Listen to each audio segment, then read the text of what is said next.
한 번은 이런 문구를 본 적이 있습니다. 글쓰기는 누구나 할 수 있지만 아무나 할 수 있는 것은 아니다 라는 그런 문구였습니다. 이게 무슨 말일까요? 누구나, 아무나 이 두 말은 다 같은 말인데 미묘한 의미의 차이가 있다는 것을 느낄 수 있습니다.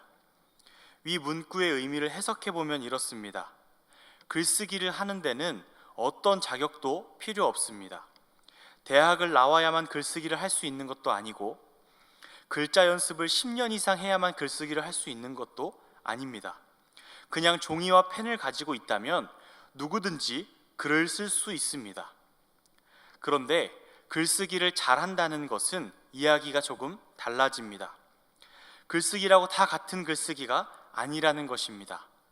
정말 글쓰기를 하려면 시간도 내야 되고 우선 관심이 있어야 하고 또한 집중력도 있어야 하고 재능도 있으면 더 좋고 끈기와 꾸준함이 있지 않으면 글쓰기를 한두 번은 할 수 있지만 계속해서 해나가기는 어려울 것입니다. 이 말을 보면 글쓰기의 가치를 담는 것은 아무나 할 수는 없다는 것입니다. 이처럼 글쓰기라는 것은 누구나 할 수 있고 누구나 어떤 자격이 없어도 뛰어들 수 있지만 아무나 그 일을 할 수는 없습니다. 많은 일들이 이와 같습니다. 누구에게나 길은 열려 있습니다. 하지만 모두가 좋은 성과를 내고 좋은 영향력을 끼치는 것은 아닙니다. 어떤 일을 할 때 좋은 결과를 내고 좋은 영향력을 끼치려면 그 일에 대해 정확히 알고 더 공부하고 알아보고 발품을 파는 등의 마음을 쏟는 일을 반드시 해야 하는 것입니다. 우리의 신앙생활도 이와 마찬가지입니다. 성경은 말합니다. 누구나 구원을 받을 수 있습니다. 하지만 아무나 구원받은 사람으로 살아가지는 않는다고 말씀하고 있습니다. 누구든지 들어와서 시작할 수 있는 이 구원의 길이지만 아무나 그 길을 성공적으로 걷는 것은 아닙니다. 오늘은 예수님 안에 들어와서 산다는 것이 무엇인지, 그리고 우리가 성도라는 이름을 가지고 살아가면서 어떤 기준을 가지고 살아야 하는지 함께 나누어 보려고 합니다. 사도 바울은 에베소 교회의 신실한 하나님의 종 디모데에게 에베소 교회를 맡기고 그에게 당부의 말을 전합니다. 그것이 바로 이 디모데 전서입니다. 바울은 그 시작 부분에서 끔찍한 죄악들을 열거하면서 죄인들은 그러한 추악한 죄를 저지르며 살아간다는 것을 지적하고 있습니다. 그와 동시에 그 말을 하고 있는 그 바울 자신이 그 세상의 어떤 죄인보다 가장 큰 죄인이라는, 죄인 중에 괴수라는 것을 고백하고 있습니다. 그런 죄인 중에 괴수인 바울 자신이 어떻게 구원을 받게 된 것인지 그 이유를 설명하고 있는데 디모데전서 1장 16절에 보면 그 이유가 나옵니다. 그러나 내가 긍휼을 입은 까닭은 예수 그리스도께서 내게 먼저 일체 오래 참으심을 보이사 라고 말씀하고 있습니다. 하나님께서는 바울이 그리스도인들을 박해할 때도 그를 보고 계셨고 그보다 훨씬 전인 사도 바울이 태어날 때도 그의 삶의 주관자이셨고 그보다 더 나아가서 에베소서에서는 창세전에 그를 택하셨다고 바울 자신이 선언하고 있습니다. C.S. 루이스는 이러한 바울에 대해서 말할 때 바울을 바라보시면서 그의 인생을 추적하여 결국에는 영원한 생명으로 인도하시는 그 성령 하나님을 천국의 사냥개라고 표현하고 있습니다. 하나님께서 양몰이하는 그 사냥개처럼 바울을 능숙하게 몰아서 양우리에 넣으시고 결국에는 그 바울을 예수 그리스도를 전하는 전도자로 세우신 것입니다. 이러한 사실에 바울은 감격하며 찬송을 올려드리는데 그것이 바로 오늘 디모데전서 1장 17절에 나옵니다. 영원하신 왕 곧 썩지 아니하고 보이지 아니하고 홀로 하나이신 하나님께 존귀와 영광이 영원 무궁하도록 있을지어다. 아멘. 이렇게 바울은 찬송의 선언을 하나님 앞에 올려드리고 있습니다. 성경은 바울이 예수님을 만나고 구원받은 것을 철저하게 하나님의 사랑과 계획으로부터 나온 결과라고 말씀하고 있습니다. 그렇게 위대하다고 알려진 바울, 그 바울이 한 것이라고는 예수님으로부터 나오는 광채에 눈이 먼 것밖에는 없습니다.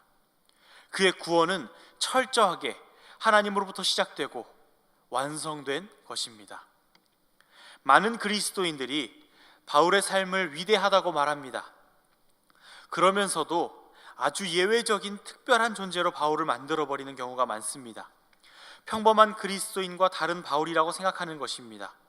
그렇게 하는 이유는 바울의 삶이 참 대단하다는 생각이 들 만큼 많은 일들을 겪고 그가 이루어낸 일들이 많기 때문입니다. 우리 모두가 다 바울처럼 기구한 인생을 살 수는 없을 것입니다. 하지만 구원을 받은 이유에 있어서만큼은 바울 이후의 모든 그리스도인들도 다 바울처럼 구원을 받아야 합니다.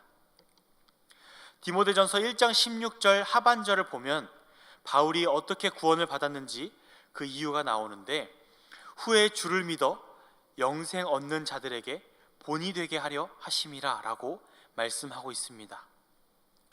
바울은 오래 참으시는 하나님의 자비하심으로 구원을 받았고, 바울이 하나님의 오래 참으심으로 구원을 받은 것처럼 그 이후의 모든 그리스도인들이 그렇게 하나님의 오래 참으심으로 구원을 받는 것입니다. 우리가 구원받는 것은 티끌만큼도 우리의 노력이나 자원함이 없이 하나님의 인내와 사랑으로 받는 것입니다. 그런 의미에서 누구든지 누구나 예수님을 믿으면 구원을 받습니다. 그런데 바울이 어떤 사람들에 대해서 이야기를 합니다. 18절 19절을 보면 디모데에게 선한 싸움을 싸우며 믿음의 착한 양심을 가지라고 말하면서 그 믿음과 착한 양심을 버린 사람들이 있다고 말씀하고 있는 것입니다. 그리고 20절에서는 그들의 이름이 후메네오와 알렉산더라는 구체적인 내용까지 나옵니다. 그들이 도대체 어떤 잘못을 했길래 바울이 사탄에게 내어주었다고까지 말하면서 그들이 파선했다고 말하고 있는 것일까요? 윤리적으로 도덕적으로 엄청난 죄를 나열하고선 그 모든 죄를 저지른 죄인들보다 자신이 더 죄인이라고 고백하는 바울도 하나님의 오래 참으심으로 구원받았다고 고백하고 있으면서 그 후메네오와 알렉산더가 어떤 죄를 지었길래, 어떤 잘못을 했길래 그 죄인 중에 괴수보다 못한 그 바울도 구원을 받았는데 이들이 구원을 받지 못하고 이들이 성경에서 이렇게 혹평을 받고 이렇게 사탄에게 내어준다고 평가받을 만큼 이렇게 어려움을 겪고 있는 것일까요? 성경에서까지 본받지 말아야 할 사람의 목록에 올라오게 된 것일까요?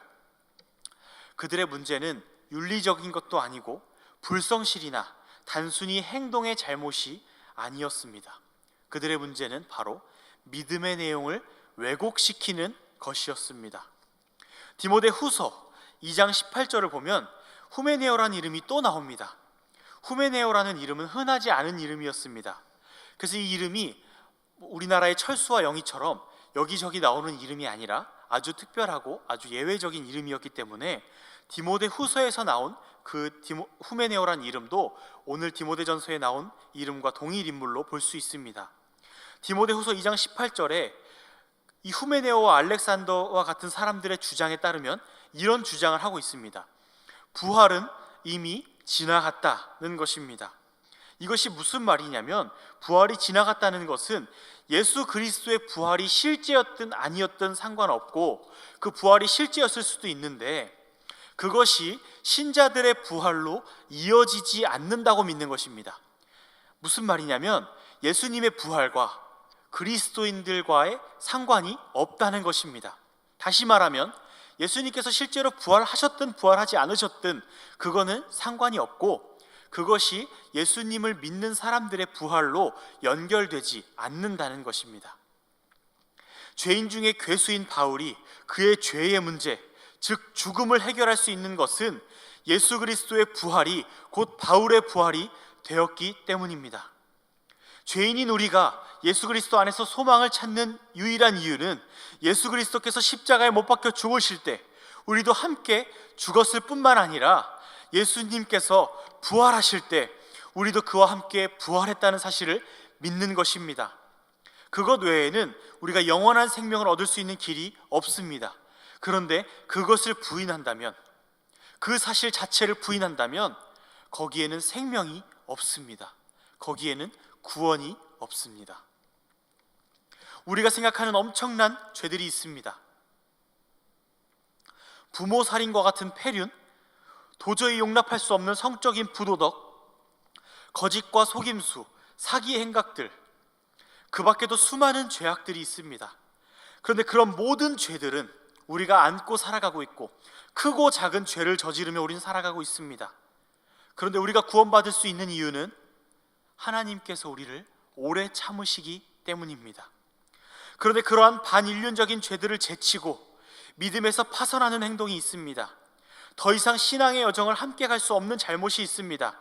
그것은 바로 우리의 구원이 예수 그리스도로부터 시작하고 예수 그리스도로 완성된다는 그 사실, 예수 그리스도의 십자가와 부활이 나에게 적용되어 내가 그 예수 그리스도의 십자가 아래서 죽고 그 예수 그리스도의 부활로 나도 부활한다는 그 사실을 부인하는 것입니다.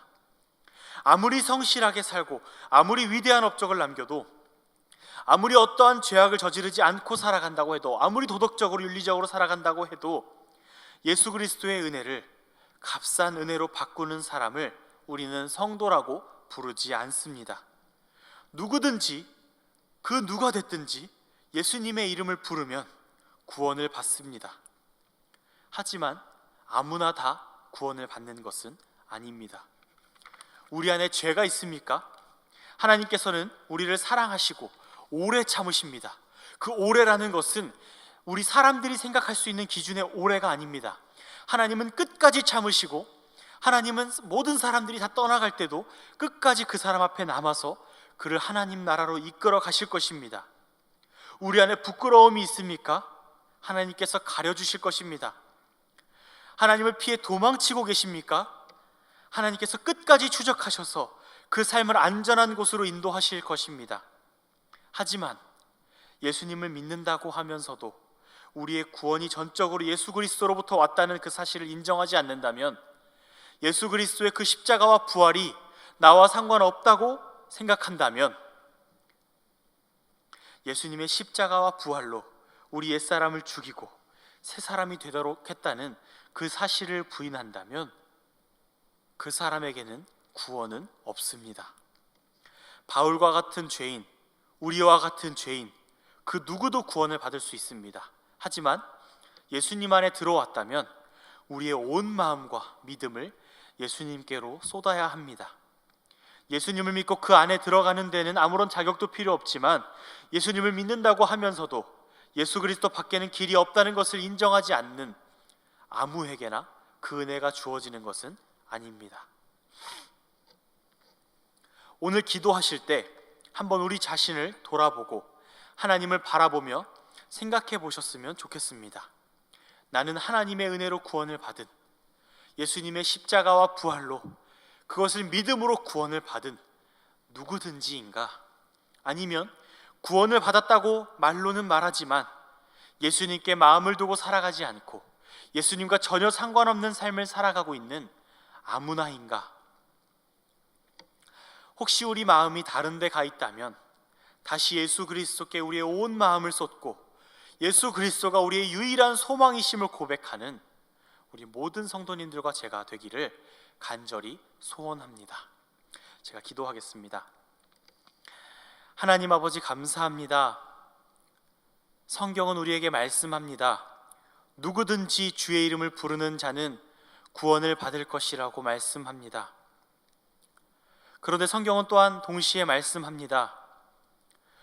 예수님의 이름을 부르면서도 예수님과 상관없는 것처럼 살아가고, 말로는 예수님을 예배하고 높여드리고 있지만, 예수님의 십자가와 부활을 말하고 있지만 사실상 그 십자가와 부활을 나의 것으로, 나의 죽음과 나의 부활로 믿지 않는 자들에게는 구원이 없다고 말씀하고 있습니다. 하나님, 이 시간 정말 바라옵기는 예수님 믿게 하여 주시옵소서.